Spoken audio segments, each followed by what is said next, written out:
vous trouverez toujours une bonne excuse pour ne pas venir vivre en Algérie et rester en France. Ça fait plusieurs mois qu'avec mon compte, j'essaye de convaincre des franco-algériens de venir revivre en Algérie et je me heurte à pas mal de contre-arguments de leur part que j'ai ici répertoriés et que je vais vous présenter. En fait, je les ai classés par âge pour vous montrer qu'il y aura toujours des bonnes raisons pour rester en France et ne pas venir en Algérie. La première, quand vous êtes enfant, bien sûr que vous pouvez pas partir tout seul, c'est compliqué, vous devez rester auprès de vos parents. Après la majorité, je dois finir mes études avant de faire la hijra, les diplômes français sont plus reconnus, contrairement aux universités algériennes. Je ne parle pas arabe, comment je vais me débrouiller dans un pays qui est celui de mes parents ou de mes grands-parents et où je n'ai quasiment jamais mis les pieds. À partir de 25 ans, bon, en fait, c'est l'entrée dans le marché du travail. Donc, on se dit qu'il n'y a pas de travail en Algérie, qu'on n'a pas fait un bac+5 pour être payé au lance-pierre. J'ai mis 200 euros, je connais pas vraiment les salaires ici, mais vous me direz si je me trompe.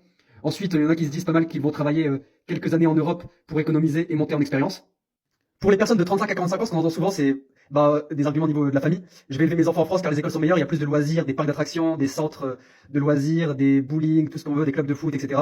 Et également, un argument que j'ai pas mal entendu, c'est je vais attendre que l'Algérie se développe avant de revenir. Là, les routes sont en mauvais état, c'est pas convaincant, quoi. De 45 à 55 ans, il y a l'argument des parents qui se font vieux et malades, donc il faut rester auprès d'eux pour les surveiller. Ensuite, au niveau des enfants, on préfère qu'ils vivent proche de leur famille. Aussi au niveau du ce qui est professionnel, quelqu'un qui gagne 3000 euros va se dire mais je vais jamais gagner cette somme en Algérie et je vais diviser mon salaire par 3, par 4, voire même par 5. Donc j'ai énormément à perdre. Qu'est-ce que je vais aller faire dans ce pays?